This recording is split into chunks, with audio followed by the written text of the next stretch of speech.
कक्षा 9वीं से 12वीं तक में पढ़ने वाले प्रिय प्रतिभावान विद्यार्थियों, सुप्रभात। विद्यार्थियों, आपकी वार्षिक परीक्षा आने वाली है और अभी कक्षा 10वीं और 12वीं के विद्यार्थियों की प्री बोर्ड परीक्षाएं भी प्रारंभ हो रही है। विद्यार्थियों, कक्षा 9वीं से 12वीं तक में पढ़ने वाले सभी विद्यार्थियों को पर्यावरण शिक्षा एवं आपदा प्रबंधन विषय पढ़ाया जाता है और इसकी पाठ्य पुस्तक भी उपलब्ध है और इसका पाठ्यक्रम भी उपलब्ध है। विद्यार्थियों, निश्चित रूप से वर्ष भर में आपके विद्यालय में इस विषय को आपने पढ़ा होगा और अब इसकी भी परीक्षा देना है। विद्यार्थियों, पर्यावरण शिक्षा एवं आपदा प्रबंधन का विषय बहुत सरल है, जीवन से जुड़ा हुआ है।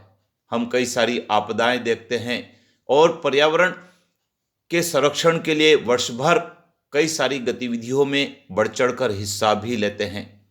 तो विद्यार्थियों, इस विषय की आपको परीक्षा देना है।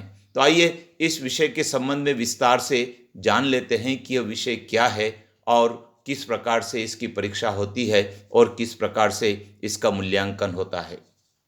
विद्यार्थियों, पर्यावरण शिक्षा एवं आपदा प्रबंधन विषय को हाई स्कूल एवं हायर सेकेंडरी स्तर पर अनिवार्य विषय के रूप में पढ़ाने के निर्देश माध्यमिक शिक्षा मंडल के द्वारा जारी किए जा चुके हैं। विद्यार्थियों, इस विषय को पढ़ने के लिए आपको पाठ्यपुस्तक उपलब्ध करवाई गई है और समय समय पर आपके शिक्षक ने इस विषय को पढ़ाया होगा। यदि आपके पास इस विषय का पाठ्यक्रम अभी भी नहीं हो तो mpbac.nic.in पर उपलब्ध हैं। विद्यार्थियों, कक्षा 9वीं से 12वीं तक पर्यावरण एवं आपदा प्रबंधन विषय को आंतरिक मूल्यांकन विद्यालय स्तर पर किया जाता है, अर्थात जो आपके विद्यालय के शिक्षक हैं वे ही इस विषय की आंतरिक परीक्षा भी लेते हैं, जिसको सैद्धांतिक भी और साथ में प्रोजेक्ट के रूप में प्रायोगिक परीक्षा भी होती है। तो विद्यार्थियों, आपको सैद्धांतिक परीक्षा भी देना होगी और साथ में एक प्रोजेक्ट भी सबमिट करना होगा। विद्यार्थियों, इस विषय के जो प्राप्त अंक होते हैं उनको ग्रेड में बदलकर अंक सूची में दर्शाया जाता है, फिर चाहे वो 9वीं की, 10वीं की, 11वीं की या 12वीं की ही अंक सूची क्यों न हो। इस विषय के लिए कुल 100 अंक निर्धारित किए गए हैं। इस विषय का पूर्णांक 100 है। 100 में से 50 अंक का एक प्रश्न पत्र आपको विद्यालय के शिक्षक देंगे, उसे हल करना होगा और शेष 50 अंक के लिए प्रायोगिक होगा, जिसको प्रोजेक्ट के रूप में आपको सबमिट करना है। विद्यार्थियों, प्रोजेक्ट का मूल्यांकन भी विद्यालय स्तर पर ही किया जाता है। आइए विद्यार्थियों, जान लेते हैं किस प्रकार से सैद्धांतिक और प्रायोगिक परीक्षा के प्राप्तांकों की ग्रेडिंग की जाती है। विद्यार्थियों, दोनों परीक्षाओं के प्राप्तांकों का जोड़ 30% यदि है तो डी ग्रेड में आपको व्यक्त किया जाएगा। 31% से 40% तक है तो सी ग्रेड आपको दी जाएगी। 41 से 59% तक अंक है तो बी ग्रेड आपको दी जाएगी। 60% से 80% तक अंक है तो ए ग्रेड आपको दी जाएगी और 81% से 100% तक अंक है तो ए प्लस ग्रेड आपको दी जाएगी। विद्यार्थियों, आइए जान लेते हैं प्रोजेक्ट क्या होंगे, किन विषयों पर होंगे। तो आज के इस वीडियो में हम कक्षा 10वीं के विद्यार्थियों के लिए प्रोजेक्ट के विषय की चर्चा कर रहे हैं और अगले अंक में हम कक्षा 9वीं, 11वीं और 12वीं विषय के प्रोजेक्ट की बात करेंगे। तो आइए 10वीं के विद्यार्थियों की प्रोजेक्ट की बात कर लेते हैं। विद्यार्थियों, आपके प्रोजेक्ट के जो विषय हो सकते हैं वो हो सकते हैं ईंधन की कमी को दूर करने के लिए सस्ते और पर्यावरण में असंतुलन पैदा नहीं करने वाले विकल्पों की खोज करना। आपको ऐसे विकल्पों की खोज करना है जो पर्यावरण में असंतुलन पैदा नहीं करें और ईंधन की कमी को दूर कर सकें। समुदाय में पर्यावरण जागरूकता हेतु अभियान आयोजित करना। समय समय पर आपने अभियान आयोजित किए हैं, रैली निकाली है और स्लोगन लिखे हैं, आपने पोस्टर बनाए हैं, उन सब का संकलन भी आप प्रोजेक्ट के रूप में कर सकते हैं। पर्यावरण क्षेत्रों पर वाद विवाद एवं चर्चा। आपने पर्यावरण के विषयों पर भाषण, वाद विवाद, चर्चा, परिचर्चा, संगोष्ठी में भाग लिए होंगे। उनकी रिपोर्ट, उनके चित्र, उनके फोटोग्राफ, उनके निष्कर्ष भी आप प्रोजेक्ट में शामिल कर सकते हैं।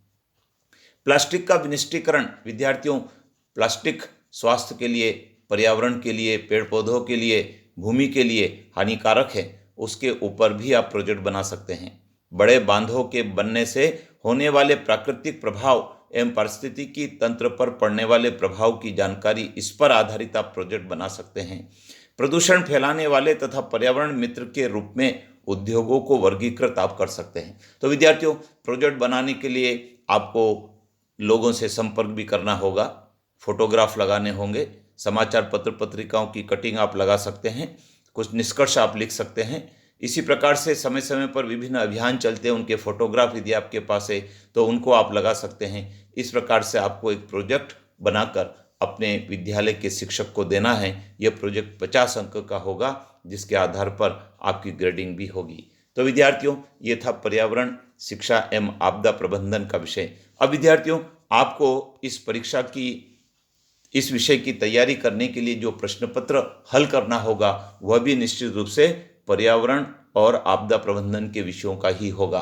तो विद्यार्थियों, इसका पाठ्यक्रम भी है, लेकिन फिर भी आपको कुछ प्रश्न सजेस्ट करना चाहेंगे कि पर्यावरण किसे कहते हैं, पर्यावरण प्रदूषण के क्या कारण होते हैं, पर्यावरण प्रदूषण को दूर करने के लिए क्या उपाय कर सकते हैं, ध्वनि प्रदूषण, जल प्रदूषण, वायु प्रदूषण, ये क्या होते हैं, इनके क्या कारण होते हैं, इनको किस प्रकार नियंत्रित कर सकते हैं, नियंत्रित करने के उपाय क्या हो सकते हैं, भूकंप किसे कहते हैं, भूकंप के क्या दुष्परिणाम होते हैं, आकाशीय बिजली गिरने के क्या दुष्प्रभाव होते हैं, जब ज़्यादा वर्षा हो जाए, पुलिया पर पानी हो, सड़क पर पानी भरा हो, तो किन किन सावधानियों को रखना चाहिए, आकाशीय बिजली से बचने के लिए क्या उपाय करने चाहिए। इसी प्रकार से कोई जीव, जानवर, कीट यदि काट खाए तो उसके सुरक्षा के क्या उपाय हो सकते हैं।